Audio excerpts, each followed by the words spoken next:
Hi good day my friends, তোমরা সবাই ভালো আছো তো? আমরা খুব ভালো আছি। প্রবাসী টিঙ্কু চ্যানেল থেকে তোমাদের সবাইকে অনেক ভালোবাসা অ্যান্ড শুভেচ্ছা। হোলির ইভিনিংয়ে আমি আমার হাজব্যান্ডের সাথে এই বাইরে ডিনার করতে গিয়েছিলাম। আমার হাজব্যান্ড তার কাজের জায়গা থেকে এসেছিল আর আমি আমার জায়গা থেকে গিয়ে রেস্টুরেন্টে মিট করব। তো পায়ে হেঁটে যাচ্ছি এখন আমার বাস স্ট্যান্ডের কাছে। তো তখনই ভাবলাম আমি আমার ক্যামেরাটা অন করে রাখি, তোমাদের সাথেও শেয়ার করি। আর এখানে এখন তো যেহেতু সময়ের একটা 1 ঘন্টা অদল বদল হয়ে গিয়েছে, কাজেই সন্ধে হয়ে গেলেও আকাশের আলোটা যেন মনে হয় এখনও চকচক করছে। সবচেয়ে আশ্চর্য হচ্ছে সেটাই। যাই হোক, আমাদের ডিনার এখানে মোটামুটি আমরা 6টা-7টার মধ্যেই করে ফেলি। আর আমি যেদিন যাচ্ছিলাম হোলির দিন, সেদিন প্রচণ্ড ঠান্ডা ছিল, মানে আমার সারা গা যেন জমে যাচ্ছিল আর বলো না। মানে 2টো লেয়ারের জ্যাকেট পরা ছিল, প্লাস এখানে যেহেতু আমরা পাহাড়ের উপরে থাকি, আমাদের এখানে হাওয়াটা খুব থাকে। চলো, কথা বলতে বলতে বাস স্টপের কাছেও এসে গিয়েছি। তো মুখ ঠুক ঢেকে অ্যাকচুয়ালি দাঁড়িয়েছিলাম, ঠান্ডাটা যাতে গায়ে না লাগে সেই আর কি। আমি আমাকে আর দেখাচ্ছি না, পুরোপুরি মুখ ঢেকে মাথা ঢেকে ডবল জ্যাকেট পরে। তো যাই হোক, বাট স্টিল খুবই কম সময় হয় আমরা হাজব্যান্ড আমি এরকমভাবে বাইরে একটু টাইম কাটাতে পারি। তো সেই টাইমটার জন্য ঠান্ডাটা কোনো বড় ব্যাপার নয়। তো বাস এসে গিয়েছে, এখন আমি বাসের পেছনে দরজা দিয়ে উঠে এই জায়গাটাতে আমার টিকিট পাঞ্চ করার পরে এই একটা সিটে এসে বসবো আর কি।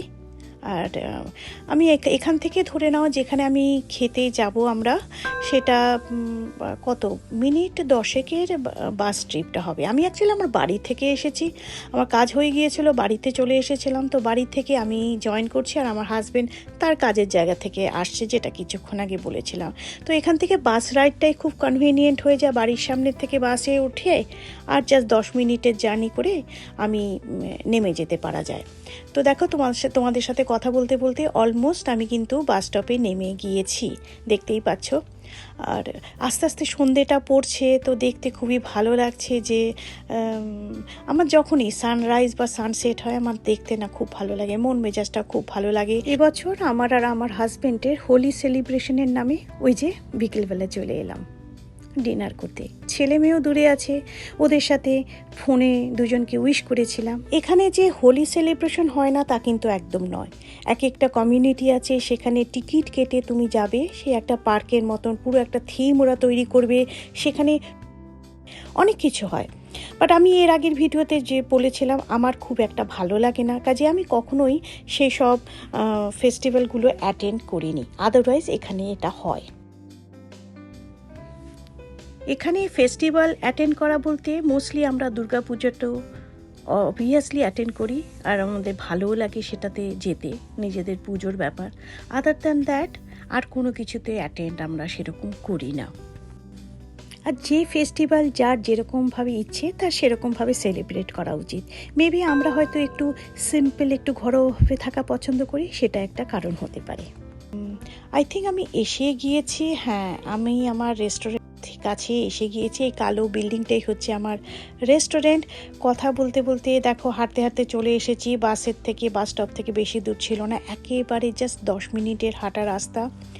আর আমি জানতাম আমার হাজব্যান্ড অলরেডি ভেতরে বসেই ছিল আমার জন্যে, খাবারও অর্ডার করে ফেলেছিল ও। তো আমি জাস্ট গিয়ে যখন বসেছি তার 10 মিনিটের মধ্যে খাবার চলে এসেছে। আর ও আমার ফেভারিট খাবারটা অর্ডার করেছিল, সেটা হচ্ছে মশালা ধোসা। খুব ভালো লাগে এই রেস্টুরেন্টে যখনই আসি, এটা একটা ট্রিট মনে হয়। দুজনের একটা কিছুক্ষণের জন্য একটা একান্ত সময়, কিছুক্ষণের জন্য একটা আউটিং হয়ে যায়। আর কিছুটা ইন্ডিয়ান খাবার, আমরা দুজনেই ইন্ডিয়ান খাবার খাওয়াটাই পছন্দ করি। তো একটা ধোসা নিয়েছিলাম, যেটা আমরা দুজনে মিলেই শেয়ার করে নিয়েছিলাম, বিকজ ধোসাগুলো সাইজে তো খুবই বড় হয়, একজনে খেয়ে আর অন্য কোনো খাবার সেরকমভাবে খাওয়া যায় না। তো মশালা ধোসাটা আমি এই যে খুবই সুন্দর করেছিল, এমনকি টমেটো চাটনিটা একদম ঝাল করেনি। আর পনির মাখানি অর্ডার করেছিল ও, আর তার সাথে সাথে পরাটা, কুলচা পরাটা টাইপের। এই ছিল আমাদের পুরোপুরি ডিনারটা। ভারী ভালো লেগেছে। একটা সময় সব কিছু ব্যস্ততার মাঝখান থেকে বেরিয়ে একটা সন্ধে দুজনে একটু বেশ নিরিবিলিতে কাটিয়েছি, সুন্দর করে খাওয়া দাওয়া করেছি, যথেষ্ট এনজয়ও করেছি। আর আমরা যেহেতু ঝাল খাই না, আমার হাজব্যান্ড একেবারে ঝাল ছাড়া পনির করতে বলেছিল, কিন্তু ওরা কি করেছিল, ওরা আমাদের পরিচিত দোকান, এরা ঝাল তো দূরের কথা, ওরা না এত মিষ্টি করে ফেলেছিল, মনে হচ্ছিলো যেন কোনো ডেজার্ট খাচ্ছি জানো। তো যার জন্য আমাদের আলাদা করে ওপর থেকে একটু সল্ট ঢেলে খেতে হয়েছিল, বাট আদারওয়াইজ খাবার কিন্তু খুবই ভালো থাকে। আর অ্যাকচুয়ালি এই যে একটা বাইরে যে এসেছি সময় কাটিয়েছি সেটাই, বাট হ্যাঁ যখনই আসি ছেলে মেয়েকেও মিস করি, বিকজ এই জায়গাটাতে আমার ছেলে মেয়ের সাথেও কতবার এসেছি। আর খাওয়াটা হয়ে গেলে এখানে যেরকম টু গো করে নিতে হয় আমাদের পার্সেল করার জন্য, আমাদের দোকান থেকে কেউ পার্সেল করে না, ওরা শুধু এরকম প্লাস্টিকের কন্টেনার দিয়ে দেয় আমাদেরকে। নিজেদেরকে যতটা খাবার খেয়েছি বাকি যেগুলো বাড়িতে নিয়ে যাব সেগুলো নিজেরাই প্যাক করে নেব, এটাই হচ্ছে এখানে সিস্টেম। তো আমি পনিরটা প্যাক করছি, আর একটা কুলচার একটা পোর্শন মনে হয় বাকি ছিল, সেটা আমার হাজব্যান্ড প্যাক করেছে, অ্যালুমিনিয়াম ফয়েল ওরা দিয়ে দিয়েছিল, সেটাতে র্যাপ করেছে।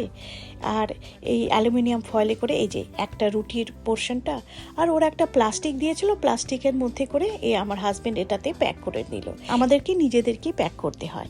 তো খাওয়া দাওয়া সেরে আমি তোমাদেরকে আবার দেখানোর চেষ্টা করছি, এই যে দেখো প্লাস্টিকের প্যাকেটের মধ্যে করে আমি ভরে নিয়েছি, ভরে এখন আমরা হাঁটছি আমাদের বাড়িতে যাবার রাস্তাতে। সামনে আমার হাজব্যান্ড ডাইরেক্টলি যেহেতু কাজের থেকে এসেছে ওই জন্য হাতের কাছে ব্রিফকেসটাও আছে।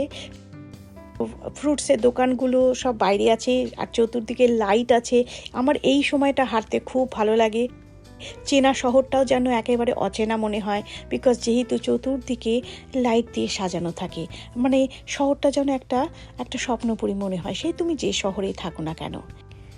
মাঝে মাঝে নিজেদের ডেলি লাইফ থেকে, ব্যস্ততার লাইফ থেকে এই যে হুট করে বেরিয়ে একটু রেস্টুরেন্টে যাওয়ার বাহানাতেই বলো বা একটু রাস্তাতে হাঁটার বাহানাতেই বলো, এই জীবন থেকে একটু বেরিয়ে হালকা করে কিছুটা টাইম যখন নিজেদের জন্য নিই খুব ভালো লাগে। এটাও কিন্তু এক ধরনের জীবনটাকে ভালোবাসা, একটুখানি সময় নিজের জন্য বা নিজেদের জন্য নিয়ে নেওয়া। এনিওয়ে আজকে রাখি বন্ধুরা, সবাই ভালো থেকো। Till then stay happy, stay healthy and stay positive. Love you all.